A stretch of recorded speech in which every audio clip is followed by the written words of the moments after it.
The rain hammered the terracotta roof of their Andalusian villa like 1,000 accusations, each drop a reminder of the life Sadie and Ivy had fled across the Atlantic to build.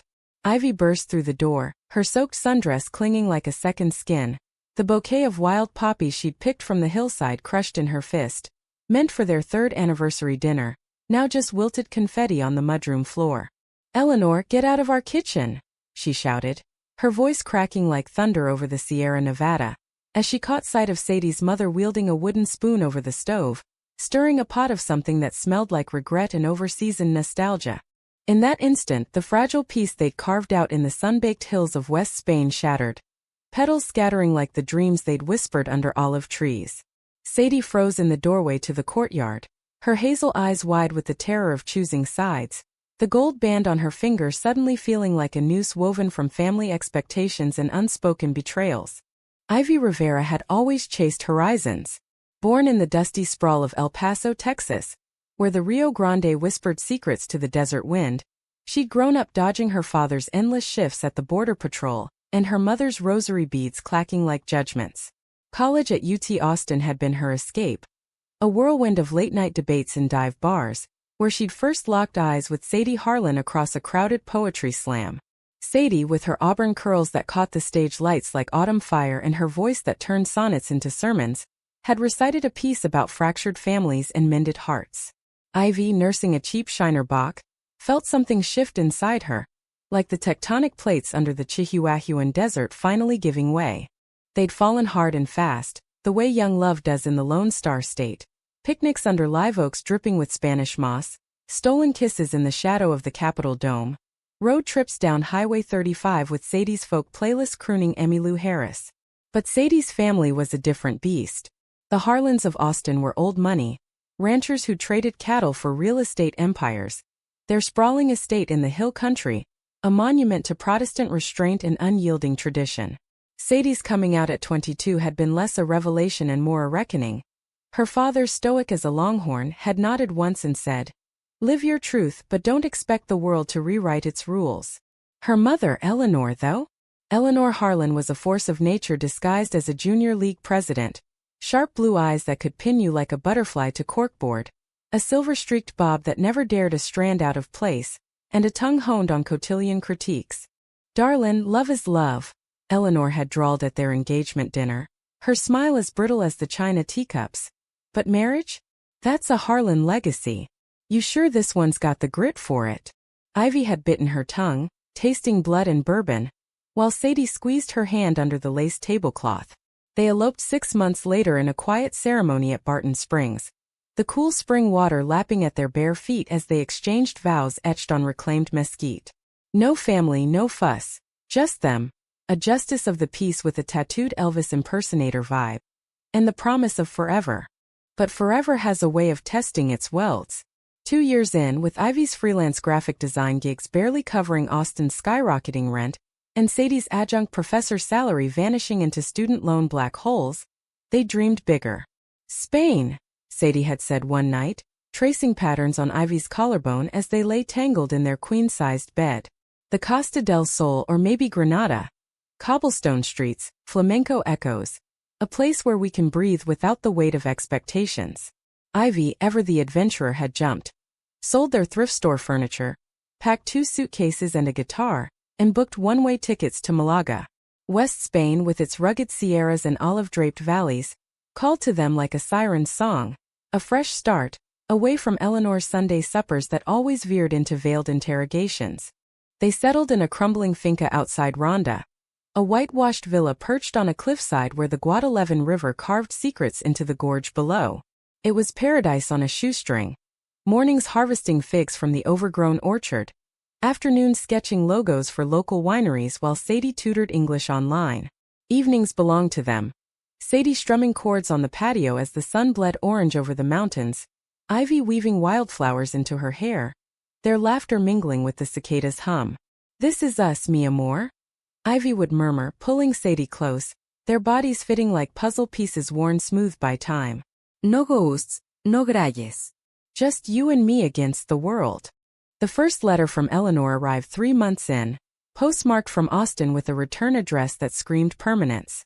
Sadie slid it open over café con leche, her face paling as she read aloud. My dearest girl, the house feels empty without your light. Your father misses our bridge games and I've been thinking, perhaps it's time I visit. Spain's too far for a mother to let her daughter drift alone. Love always, Mom. Ivy watched from across the scarred oak table, her coffee going cold, a knot tightening in her gut. It's just a visit, Sadie insisted, folding the letter with hands that trembled slightly. She means well. You know how she is, fussy, but she adores you. Ivy forced a smile, but doubt seeded like a thistle in fertile soil. Eleanor's visits back home had always stretched, Thanksgiving bleeding into Christmas, just one more week, to help with the garden that Sadie swore needed no help. Still they prepared. Aired out the guest room with its iron bedstead and faded serape, stocked the fridge with manchego and chorizo. When Eleanor's cab rattled up the gravel drive 2 weeks later, dust swirling like a bad omen, Ivy waved from the balcony, her heart a drumbeat of forced optimism. Eleanor stepped out in linen slacks and a pearl-buttoned blouse, her Louis Vuitton roller clicking like high heels on Judgment Day. Ivy, darling, she called, air-kissing both cheeks with the precision of a debutante. And Sadie, my heart. Look at you, blooming like a jasmine vine. Hugs exchanged, luggage hauled. They settled into an uneasy rhythm. Eleanor pronounced the villa quaint, the plumbing temperamental, and the local markets produce a far cry from HE. But she cooked, oh how she cooked. Paella simmered with saffron she'd smuggled from some high-end spice merchant. Gazpacho chilled to perfection, flan that wobbled like a guilty conscience. A mother's touch, she'd say, waving off Sadie's protests, her blue eyes flicking to Ivy as if daring contradiction. First it was tolerable. Ivy buried herself in work, her laptop glowing late into the night with branding pitches for a sherry distillery in Jerez. Sadie mediated, her laughter a bridge between her wife's Tex-Mex fire and her mother's iced tea propriety. They took day trips.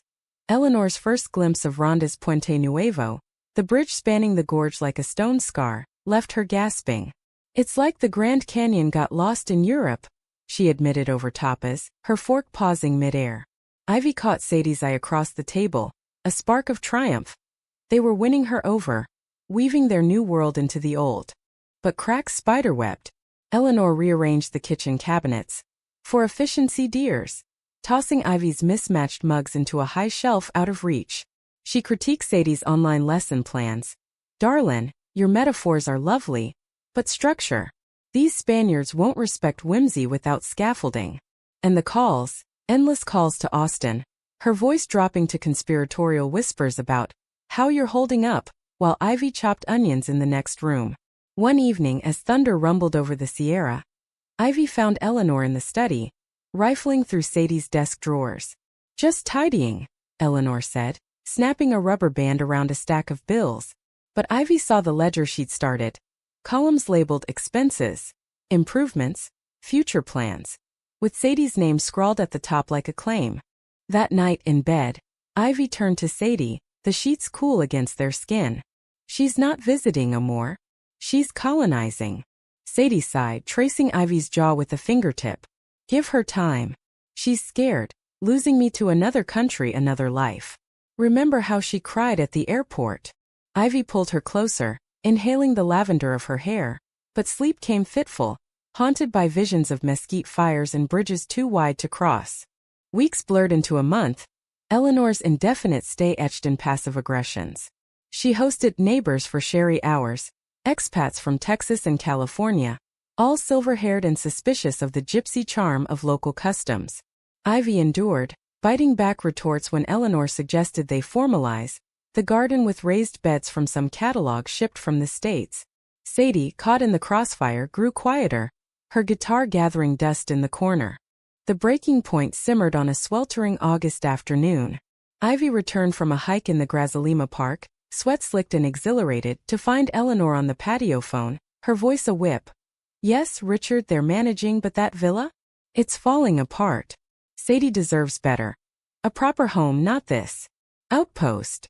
Ivy froze in the doorway, heart pounding like a jackhammer. Sadie emerged from the kitchen, flour-dusted from a half-hearted attempt at baking, her eyes pleading. Mom, hang up, she said softly, but Eleanor barreled on. And Ivy's little designs? Charming but hardly stable. We Harlans build legacies, not sketches. Ivy's vision tunneled. She dropped her daypack, the clatter echoing like a gunshot. Get off our land, Eleanor. Now. The words hung, raw and irrevocable. Eleanor's face drained of color, the phone slipping from her grip. Sadie stepped between them, hands raised like a referee. Ivy, please. No. Ivy's voice broke, tears hot on her cheeks. This was our sanctuary, Sadie. Ours. Not her fiefdom. The rain started then, a deluge that turned the patio to slick clay, mirroring the storm inside. Eleanor gathered her pearls like armor, murmuring, I only wanted to help, before retreating to pack. But as the cab's taillights faded down the winding road, Sadie turned to Ivy, her expression a mosaic of grief and guilt. You didn't have to say it like that. She's my mother. And in that fracture, the first betrayal bloomed, not Eleanor's, but the slow poison of division sown between wife and wife. The villa felt hollow after Eleanor's departure, like a guitar unstrung, its echoes mocking the silence. Ivy threw herself into work, her sketches turning sharper, edgier. Logos that evoked the jagged cliffs of the Taja de Ronda, rather than soft hills.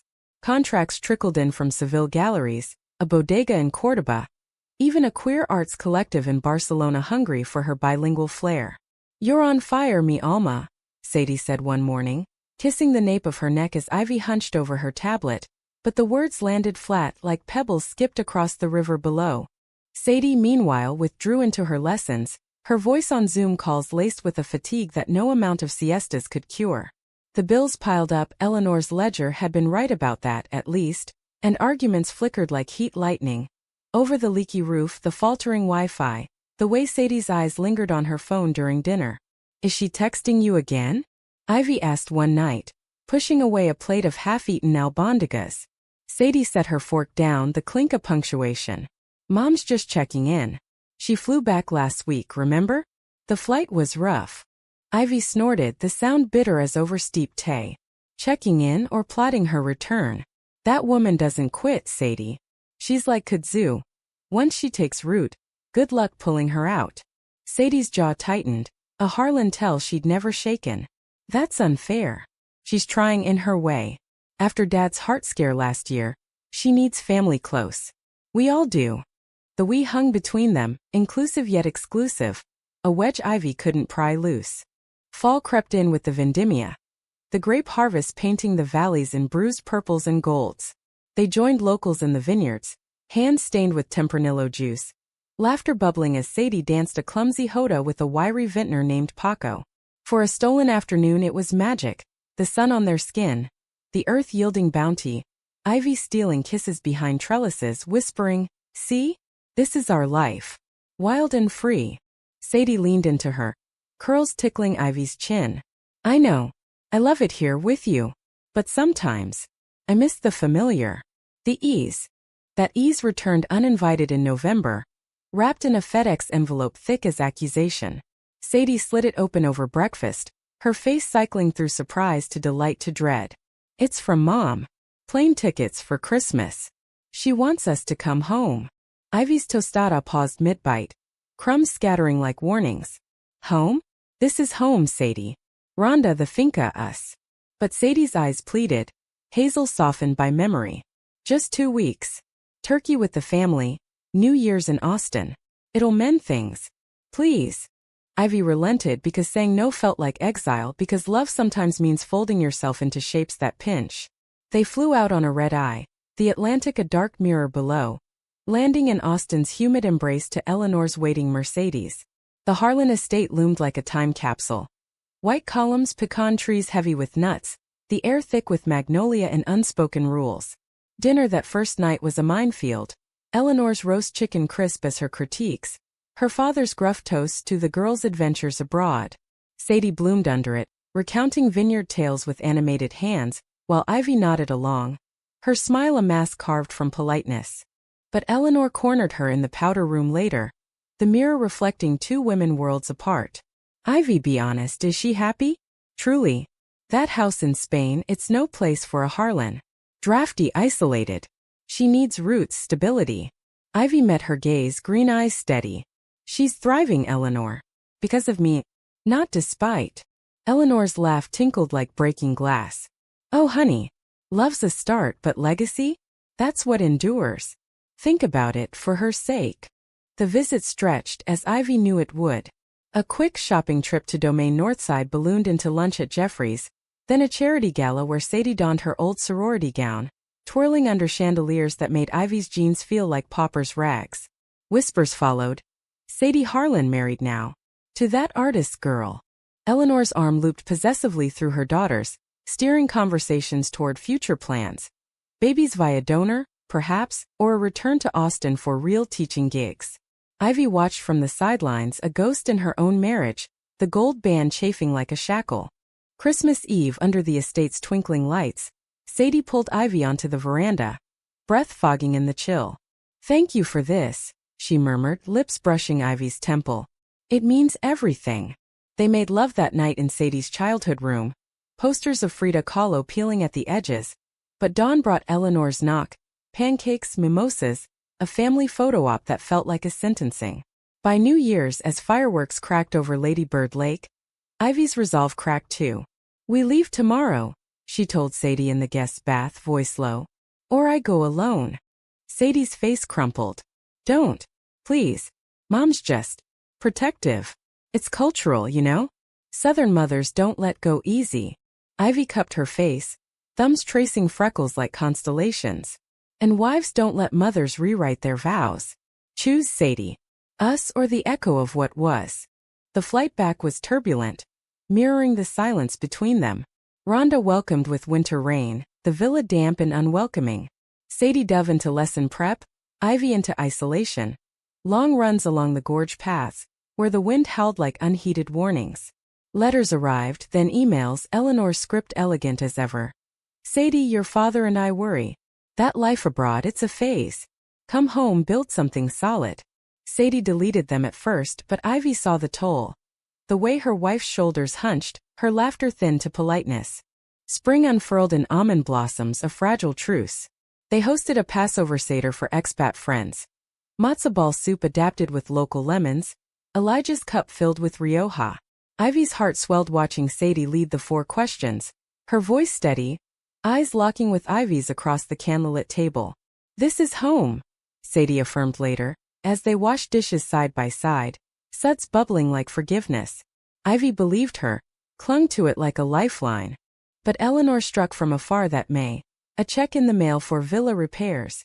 5 figures, Harlan largesse with strings attached. Sadie stared at it over café torn. We could fix the roof, the wiring. Make it ours. Ivy's fork clattered. Or hers. That's not help, Amor, it's a hook. She wants you reeled in. The fight erupted then, words flying like shrapnel. Ivy's accusations of weakness, Sadie's defenses of loyalty.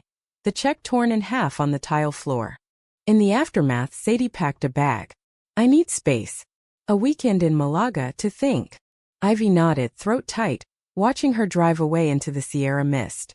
Alone, Ivy wandered the orchard, figs ripening untouched, and wept for the woman she'd married, the firebrand poet who'd once burned bridges without looking back. 3 days later, Sadie returned, sun-kissed and resolute, pulling Ivy into an embrace that smelled of sea salt and second chances. I choose us, she whispered. Always. They burned the check that night, ashes scattering on the wind, and made plans for a vow renewal under the Puente Nuevo, simple, sacred, theirs. Yet doubt lingered, a shadow on the bridge waiting for the next storm. Summer scorched West Spain that year, the sun a relentless interrogator baking secrets from the earth. Ivy and Sadie's renewal was a quiet triumph. Barefoot on the Puente Nuevo at dusk, the gorge yawning below like an open wound, they recommitted with rings exchanged anew, simple silver bands engraved with thempray. Friends from the village gathered, Paco the vintner toasting with his finest moscatel, a fiddler scraping a haunting malaguine. Sadie's vows trembled with raw honesty. Ivy, you are my horizon, my anchor in the storm. I falter, but I return to you. Ivy's response was fire. You are my wild, my home. No force on this earth will tear us asunder. They kissed as stars pricked the indigo sky. The rivers murmur a benediction. For a season it held. Ivy landed a major commission, branding for a queer film festival in Madrid. Her design splashed across posters from Bilbao to Barcelona. Sadie published a chapbook of poems inspired by the Sierra, Gorges of the Heart, dedicated to Ir Mi Luz. They traveled. A week in Seville's labyrinthine alleys, hands intertwined through the Alcazar gardens, lazy days on Nerja's beaches, bodies oiled and laughing under the Mediterranean glare. Eleanor's communications dwindled to holiday cards, her script cooling to cordiality. Progress, Sadie joked, tacking a postcard of the Alamo to the fridge. Ivy traced the curves of Sadie's back that night, whispering gratitude to whatever saints watched over second acts. But autumn brought the serpent. A call from Austin, Sadie's father on the line, voice gravelly with defeat. Eleanor's had a fall, girl. Hips shattered. Docs say 6 months recovery minimum. She needs you. Sadie paced the kitchen, phone pressed to her ear. Ivy frozen at the stove, paella forgotten. I'll come, Sadie said finally, eyes meeting Ivy's with apology. Just till she's stable. 2 weeks tops. Ivy nodded, swallowing the bile of déjà vu. Go. Family first. But as Sadie's cab vanished down the road to Malaga Airport, the villa echoed with absence. Days stretched to weeks. Emails arrived laced with updates. Mom's PT is brutal. I'm helping with meals. Then, Dad's overwhelmed, staying a bit longer. Ivy threw herself into Madrid prep, trains rattling her north for meetings, but solitude gnawed, nights staring at the ceiling, the bed vast as the gorge. The betrayal crystallized in a parcel forwarded from Austin. A deed, crisp and notarized, to a condo in the Hill Country, addressed to Sadie Harlan Rivera. A gift for your future stability. Ivy's hand shook as she unfolded the enclosure. Eleanor's note in her looping hand. Darlin', Spain's a dream but dreams fade. This is real, your inheritance secured. Come claim it. With love, Mom. Fury boiled hot as jalapeno oil. She dialed Sadie voicemail, swallowing her rage. What the hell is this? A pied-a-terre to lure you back? We're done playing her game. Sadie called back at midnight Spanish time, voice frayed. Ivy, it's not. Mom surprised me. Said it was always planned for after Dad's gone. Ivy paced the patio, stars and different witnesses. And you accepted? Without talking to me. Silence stretched, then Sadie's sob. I'm tired, okay? Of scraping by, of pretending we're invincible. Mom's right. Sometimes you need a safety net. The line went dead. Ivy's shout echoing into the void. She didn't sleep. Dawn found her hiking the Camino de Ronda, boots crunching scree, mind a whirlwind. Betrayal wasn't the deed, it was the fracture. The way Sadie had let Eleanor's tendrils wrap tighter, pulling her across oceans. By noon, Ivy was on a flight to Austin, resolve steel hard. The Harlan estate wore fall like a shroud, leaves carpeting the drive in crimson decay. Eleanor answered the door on crutches, her face a mask of practiced frailty, blue eyes sharpening at Ivy's approach. Well, if it isn't the prodigal wife. Ivy brushed past, straight to the sunroom where Sadie sat, curled like a question mark, a laptop balanced on knees. We need to talk, Ivy said, voice even as rebar. Sadie's eyes widened, then welled. Ivy, you flew? Oh God, I'm sorry. Eleanor hobbled in, inserting herself like a bookmark. Now girls, let's not. Ivy whirled. This ends today, Eleanor. Your gifts, your whispers, they're poison. Sadie's not a child, not your project. Back off. Eleanor's chin lifted, imperious. I'm protecting my daughter. That hovel in Spain? It's eroding her, financially, emotionally. You encourage her whims, but I see the toll. Sadie stood, trembling. Mom, stop. Ivy's my wife, my choice. But her voice wavered and Ivy saw the chasm. Loyalty split like the Guadalquivir, pulling Sadie toward the familiar shore. Is she? Ivy pressed, heart pounding. Or am I just the adventure you outgrow? The confrontation spilled into dinner. Words weaponized over pot roast and pointed silences. Sadie's father mediated weakly, retreating to his study with a bourbon. Eleanor unleashed salvos. Ivy's unstable career, their bohemian folly, the grandchildren they'd never provide. Ivy countered with fire, Eleanor's control as cage, not cradle. Sadie's light dimmed by duty. Sadie, pinned, finally shattered. I love you both. But this, it's killing me. Mom, you suffocate. Ivy, you demand I burn every bridge. The gorge between them yawned widest then, Sadie's confession a rockslide. I took the condo because, part of me wonders, what if Spain fails? What if we do? Ivy reeled, the air sucked from the room. Wonders? After everything. She stormed out, gravel flying under tires, checking into a roadside motel off I-35, the neon vacancy mocking her. Days blurred in Austin's haze, phone silent, heart in freefall. Ivy wandered Zilker Park, where they'd once picnicked, the Colorado River indifferent. On the third night, Sadie appeared at the motel door, rain-slicked and desperate, a duffel at her feet. I told Mom no. Signed it back over. Told her, us or nothing. Ivy pulled her inside, their embrace fierce, tears mingling with rain. I choose us, Sadie repeated like a mantra. But I need you to trust me. To fight with me, not against. They drove back to the airport at dawn, Sadie's hand in Ivy's over the console. Eleanor watched from the porch, crutches planted like stakes, her wave a white flag or farewell. On the plane, Sadie slept against Ivy's shoulder, but the scar tissue remained, tender, prone to tearing. Back in Rhonda, winter gripped the Sierra. Winds howling through the gorge like unresolved ghosts. They fortified. Couples therapy via Zoom with a Barcelona counselor. Boundaries sketched like battle lines. Eleanor's calls ceased, replaced by terse emails. Ivy's festival launch was a hit, her work lauded in El País. Sadie's poems drew invitations to readings in Lisbon. Love rekindled in small flames. Shared sunrises, handwritten notes tucked into pockets, nights where bodies spoke what words couldn't. Yet the climax brewed unseen. A letter arrived in March, Eleanor's seal unbroken. Sadie, I've been diagnosed. Ovarian cancer stage 3. Doctors give me months. Come home one last time. Forgive me. Mom. Sadie read it aloud, voice fracturing, the villa's walls closing in. The letter lay on the kitchen table like a landmine, its edges curling in the damp Andalusian air. Sadie traced the watermark, Harlan stationery, heavy stock from a life across the sea. Her face a portrait of unraveling. Freckles stark against pallor, hazel eyes storm-clouded. Ivy stood across the room, arms folded, the gorge's distant roar a counterpoint to the silence. We go, Sadie said finally, not a question. Ivy nodded, the choice bitter as unripe olives. Together. But this time on our terms. Packing was ritual. Sadie's old guitar case dusted off.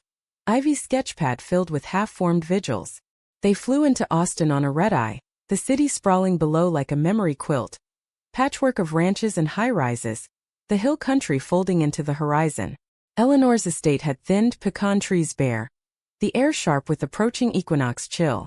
She greeted them at the door in a wheelchair now, chemo's toll etched in hollow cheeks and a scarf-wrapped head, blue eyes dimmed but unbowed. My girls, she rasped, extending arms frail as bird wings.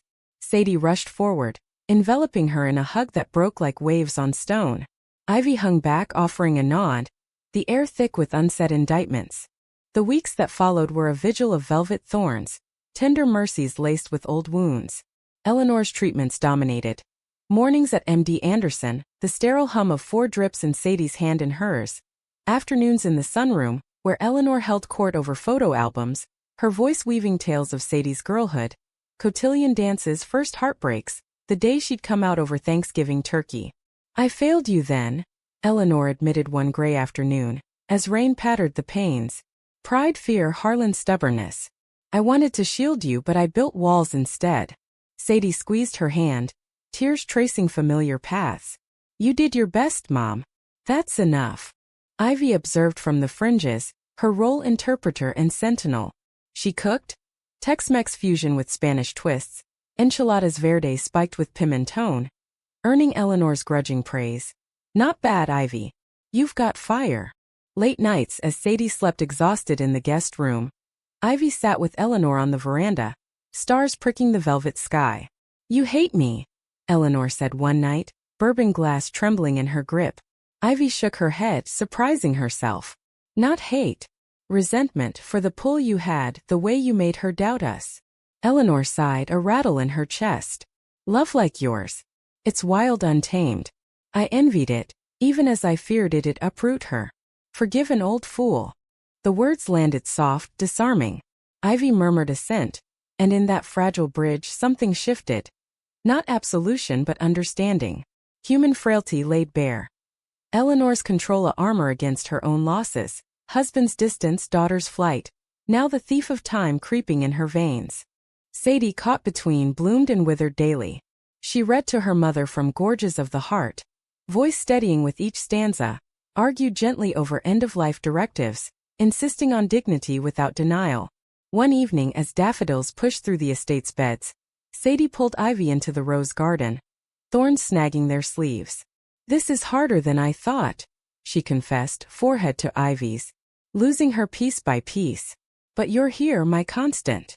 Ivy held her, inhaling jasmine in grief. "Always, amor. We're the unbreakable ones." The climax crested in April, under a full moon that silvered the hill country. Eleanor's pain spiked. Morphine a veil over lucidity. In the dim hospice wing they'd converted the master suite to, she gathered them. Sadie on one side, Ivy on the other, her husband dozing in the wing chair. "Sadie, my light," she whispered, fingers interlacing theirs. "Ivy, thank you for loving her fierce.